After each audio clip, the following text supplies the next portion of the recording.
ground sausage.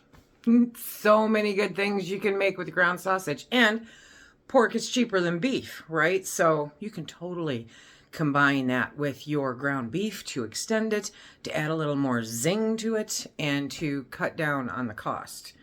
Today, we're going to explore different ways that I'm using our canned sausage. Hello, everybody, and welcome to SuttonsDaze. And to make it March, hello. And my name is Lisa, and here we are all about pantry preparedness. This month, there's a collaboration going on where you can win a pressure canner. Yes, you can. So be sure to leave a constructive comment below all the videos. The playlist will be linked at the back of this. Today, we're going to show you how I'm using some of our canned pork sausage because it's really good. It's really easy, really convenient. This is canned pork sausage. Look at that. Okay, so it is completely 100% cooked. You could eat this right out of the jar. Is the fat an issue? No, it's not. There's really not that much. What it does in the jar is it pushes it out to the side and on the top, so it looks like there's more than there is, but it'll all cook off. To properly can ground meat, it has to be in a liquid. Otherwise, it's not safe. It is a density issue, and so just do it right. Because it's good. We raise pigs, and so we get sausage, yeah. And it's really good. And having it canned up like this makes it really convenient for a number of purposes. When I empty the jar, that's what I do. I just empty the jar. I don't give it a whole lot of thought because I'm going to heat it up and use it in a multitude of different ways. We're going to do one jar at a time here. Because first, I'm just going to heat this up. I'm going to cook off the extra liquid and the fat. And we are making Phil some low-carb breakfast burritos for breakfast. So that's going to be the first thing we do. And then there's two more. And then there's two more things that we're going to be adding to this that are good for, you can call them breakfast burritos, but honestly, they're good any time of day. And if you're doing low-carb, it is especially awesome. So we're just going to let that heat up. We're going to cook down all that liquid and that fat, and then we're going to get busy. I found these at Dollar General. They were a better price than the ones that I normally get at Walmart, though they do have, let's see, there's 60 calories per tortilla, and it comes down to 4 net carbs if you're doing net carbs, 4 grams of protein, and they're just plain tortillas. The ones I normally get from Walmart, these are spinach herb ones. It's 6 and 1/2 dozen the other. Anyway, these only have 3 net carbs. Again, 60, but these have 6 grams of protein. So there's slightly more protein in these, but I'm kind of getting tired of green tortilla shells. So I picked these up to make Phil his breakfast burritos. I thought he would enjoy those more. Dollar General, in my quest to dirty all the dishes. These are store-bought eggs because I'm saving my eggs. I'm going to be incubating a bunch of them in a little less than a month. So I want to not use my homegrown eggs because I want to turn them into chickens. So I had to go buy eggs. Price has gone up a little bit since the last time I bought eggs. Not surprising. But there's still a heck of a deal when it comes to low-cost, healthy protein. Do your thing. I am doing a dozen eggs for the burritos because it's not like he's going to eat them every day, so it's all good. But I have my eggshells there because I'm going to dry those out a little bit later. And now we have the eggs. I'm going to be adding in Thrive onion, Thrive mushrooms, and Thrive red bell peppers into the eggs because it's good. And I find it easier just to scramble them up inside of that. Okay. Whoop, that was a bit much. Oh well. They'll cook down. Yeah, they will. And who doesn't love mushrooms, right? So as you can tell, just add them to your heart's content. Use fresh. If you'd rather use fresh, that's fine too. But I don't have to go to the grocery store for this. They are right here. They are in my cabinet. So now I'm literally just going to whisk these up And the eggs will actually help refresh the vegetables. I don't believe in creating work for myself. I have enough without actively pursuing a way to make more. Okay, so just like that. Salt and pepper to your preferences. I'm making these for Phil, so I'm going to add a little bit of pepper, but no salt, because he doesn't really like salt. Already, that's looking pretty yummy. Okay, so we're just going to do a little bit of pepper here. Whoops, sorry, hi. I love fresh cracked pepper. It's so fresh, it makes you want to sneeze. Don't sneeze. A common statement, it's not a question, it's a statement. A common statement that I get is, ooh, I canned ground beef or I canned ground sausage and it smells like dog food. You are feeding your dogs amazing food, okay? Because that means the meat content, there's no oil in there, is better than what I expected it would be. Anybody know where I put my olive oil?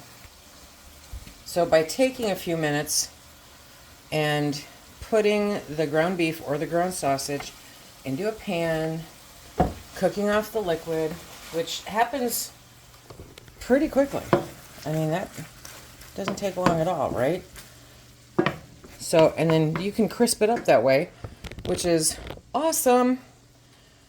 Okay, so this is what we're putting the eggs in to cook them. And then we'll combine the two of them. I love breakfast burritos. I had never made one until I had grandkids. I had actually never eaten one until I had grandkids. There we go. And they thought they were just amazing. I can remember my youngest grandson sneaking an extra one out of the freezer and taking it to his teacher. I would have never known, but she sent me a thank you note. I'm like, I didn't send the teacher any. What are you talking about?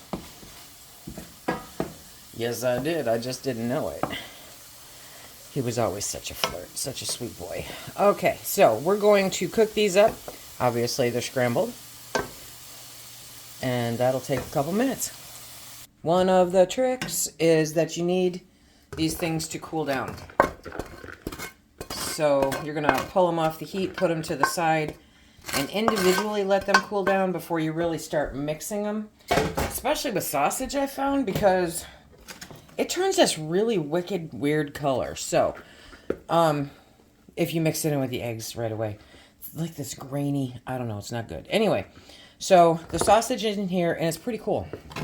So now I'm going to add the eggs. I really, really am. Which is easier said than done. Okay.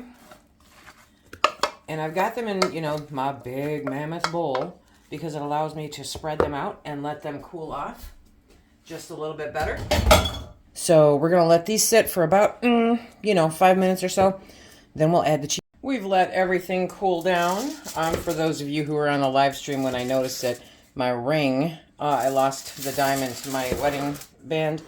And so I had plenty of time sitting on the phone with the insurance company. So now we've got those. They're all cooled off. We're mixing the ground sausage and the eggs together. Don't beat them to death. Just kind of fold them in together, right? And then we have our foil. Now I get these. There are 500 in a count. 500 count in a box.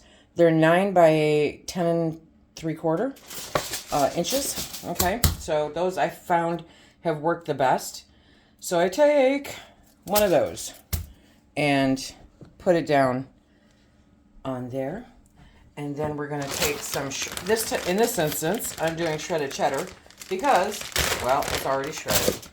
It's already shredded. So I'm just going to take a little bit of shredded cheddar. I tend to overstuff these.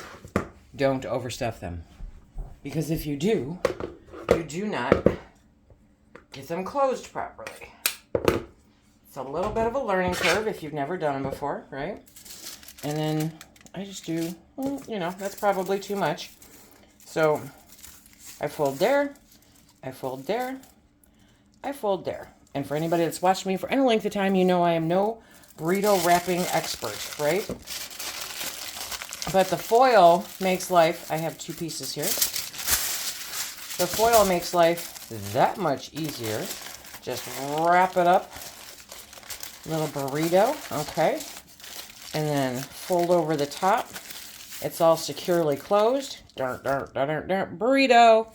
And wash, rinse, and repeat. Now the cool part about this is that Phil has a nice homemade breakfast for literally a fraction of the cost, okay? If you were to go and get a dozen eggs, figure those are somewhere around $3 a dozen, depending. And, pardon me, the ground sausage would really depend on, you know, where you're at, what's going on in the world. And the cheese is negligible. So I am creating a breakfast burrito for probably less than half of what you would get it if you were driving through Taco Bell or KFC. And it's so much better than the ones at McDonald's. Yes, it is. Now, for my friends who are diabetic, if you've ever had the ones at McDonald's, have you ever noticed how your blood sugar spikes like horribly after having one, right?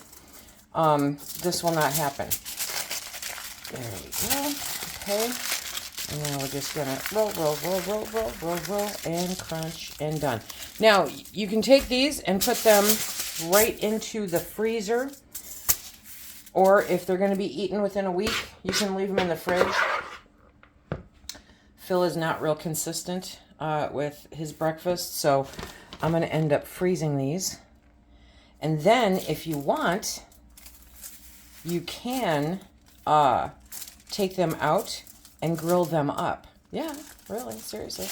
But otherwise, throw them in your air fryer, throw them in your oven, throw them in your microwave. If you put them in your microwave, take them out of the foil pack, okay? There we go. Dun-dun-dun. And you've got a great breakfast. Back when the grandkids were here, I used to do like 40 of these at a time. So I couldn't even guess at how much I used at that point.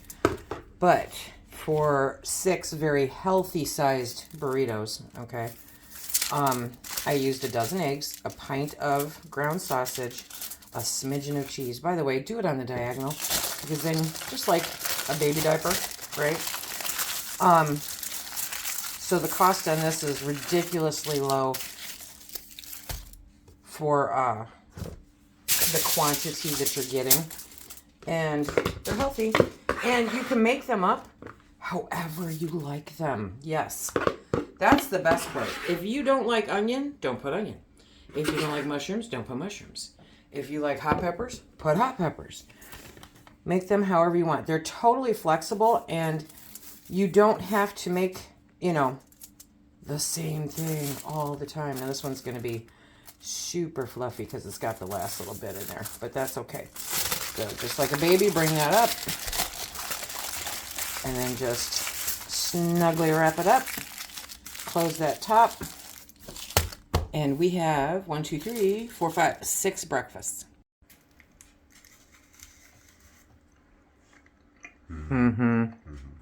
Now what are you going to do?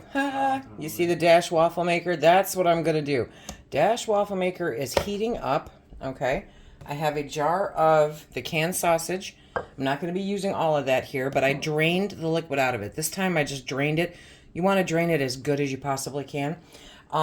Shredded cheese, again, cheese of your choice, okay? And then a half a dozen eggs. So that is how we are starting off this party. We're only going to use a little bit of the canned sausage, but that's okay because I have another thing that I'm going to show you too, so that we use up the rest of it. That makes this even more scrum-delicious. It's fantastic. So first we're just putting 6 eggs into the bowl and getting this all prepped. That was 5. There's my counting capabilities again. Okay. 6 eggs. Because I'm only going to be using a little bit of this, I'm going to take the top part of this jar, I want all of that fat that's in with the sausage. It's important. Okay, so I want that in the pot, and I'm only going to use just a tiny bit of the sausage. I'm adding that right directly into the eggs. But if you're making a whole bunch, you want to get rid of the sausage, so at the fat. So at that point, I would definitely heat it up just to get rid of any extra fat, but I need that fat for the rest of this video. Okay, so we have, I'd say, a 1/4 cup, okay, of that sausage mixed right in with these eggs.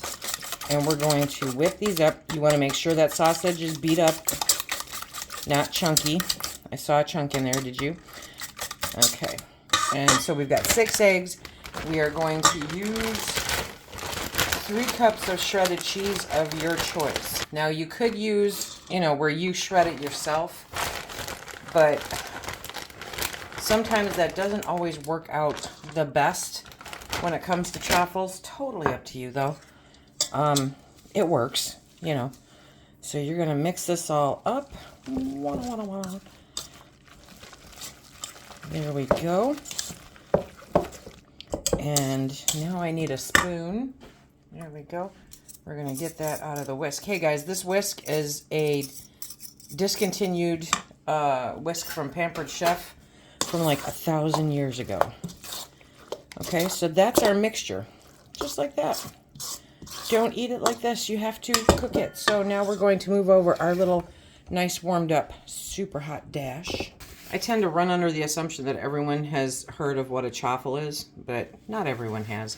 So you've got your heated up little dash, okay? And you're just going to take a couple tablespoons of that mixture. You're going to put it on the dash. You're going to close it. And it's going to look like a little mini waffle when you're done. That is why I have the baking rack out, because as I'm done, because obviously a mini dash does one at a time. As they are done, I'm going to move them over to the baking rack so they cool completely. And then we start on the next project. Oh yeah, chaffles can make a mess. Yes, they can. So ideally, don't be like Lisa. Put it on top of something. Oh, I wish we had smell-o-vision. Because I'm telling you. There we go. Look at, okay. They do have chaffle recipes that use almond flour. I'm not a huge fan. It's one more ingredient that I have to keep track of. I don't wanna. Okay, so the hardest part is here where it overflowed. But we'll get it out of there. Okay. Here we go. Come on. You can do it. And straight over to the cooling rack. And just because it's cheese, okay, a little bit of oil. Maybe I'll just do 1 big tablespoon. There we go. Close it. Make another one. Have you heard of chaffles before? What is your favorite kind of chaffle? Leave it in the comment section down below. While we are making the rest of the chaffles, because that takes some time, yes it does, we are going to use up the rest of the sausage. Now, you can just use the whole jar of sausage, not a big deal. I would still drain the liquid, keep the fat. That's the important part. And now we're going to make some sausage gravy. Typically, when you're making sausage gravy, you would make the roux first. Okay, so you would put some butter in the pan or some fat in the pan, bacon grease, yeah, okay. And you would add flour to that, and you would create your roux. But because the fat is incorporated in with the meat, I'm going to create the roux right there with the sausage. No harm, no foul. We're just kind of skipping a step. So first we're going to get that heated up. Okay, so we've got some heat. That oil, that fat is on the bottom of the pan. And I'm just going to put a little bit of flour in here. I'm kind of guessing. So I'm going to say it's probably about 3 tablespoons of flour. And I might add a little bit more. Yeah, I am. Okay. So figure a quarter cup of flour, okay? And we're going to let that absorb all of the grease that's in the pan because it needs to do that to make the roux. I have no science for you. It's just the way it is. If you want to make this low carb or keto friendly, that's fine. There are ways to do it using cream cheese and heavy whipping cream. Regular milk does have more carbs in it, because you know. Okay, do I measure? No. And now we're going to stir that up. Okay, and we've still got the heat on it, so we're going to keep stirring until it forms a nice gravy. It won't take but a hot minute. And in the meantime, I still got to go get this one out of here. Okay, there we go. Comes out like a dream. Wouch. And it's hot. So about every other one, I have been adding a little bit more oil. And I stuck to 1 tablespoon of the mixture. So I probably got 4 more in there. You know, it makes a lot. If you just want to make one, then it's an egg and a half a cup of finely grated cheese. Did I use finely grated cheese? No, I did not. I used the grated cheese that I had. But that's what they recommend. I gotta tell you guys, I'm not a huge fan of glass top stoves. Okay, so we're just gonna keep stirring that until it starts thickening up. I love sausage gravy in jars. It's amazing. It cuts out so much of the work time. You still have all of the stuff that you need to make amazing meals. And I mean, who doesn't love sausage gravy? You don't necessarily need to beat this to death, but you do want to stay on it. Come back and stir it occasionally. You'll see it to start thicken up. As it gets thicker, you want to stir it more if you're not familiar with this, okay? Just to keep it moving so that it doesn't scorch on the bottom. It's important. Nobody likes scorched gravy. Ooh, it's starting to bubble, which is really hard to see with the steam. Okay, good stuff. Coming off the heat. Okay, see, nice and thick sausage gravy. That's how simple it is. So it really doesn't take much of anything to make a good sausage gravy. Oh, wait a minute. Pepper. It needs pepper. When I used to make it for the restaurants, I would put white pepper in it because it was invisible. There we go. Okay, now we're ready. Now you have your chaffle, okay, which is not only for breakfast. It can also be for lunch and for dinner. And then you add some of that delicious sausage gravy over it. Nobody needs biscuits, baby. Look at that. Oh, and it's got the crunch. It's got the crunch. Okay. Oh, yeah. Yeah, this is going to be hot. So we have to blow on it for a minute. But sausage gravy out of canned sausage. Home canned sausage.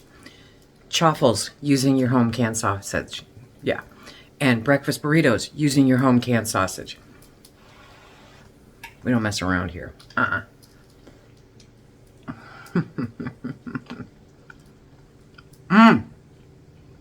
Okay, I'm not gonna lie. The chaffle is pretty much just the vessel to get the gravy to my face. Home canned sausage. It's good for so many things. So we have breakfast burritos, we have chaffles, and we have homemade sausage gravy, which is so good. Okay, you can use it and mix it with your home canned ground beef. You can even can them together, okay? It's the same process. So definitely give that a try. Put it up on your shelf if ground sausage is something that you like, or if you like these kinds of recipes. It's a great way to cut the cost on your ground beef, and it's a great way to have easy, accessible breakfasts at the snap of a finger. Remember, if you want to check out all of the other Make It March videos, because there's one every day throughout the entire month, you want to check out this playlist right here. Give everybody some love. And until the next time, everybody, be safe.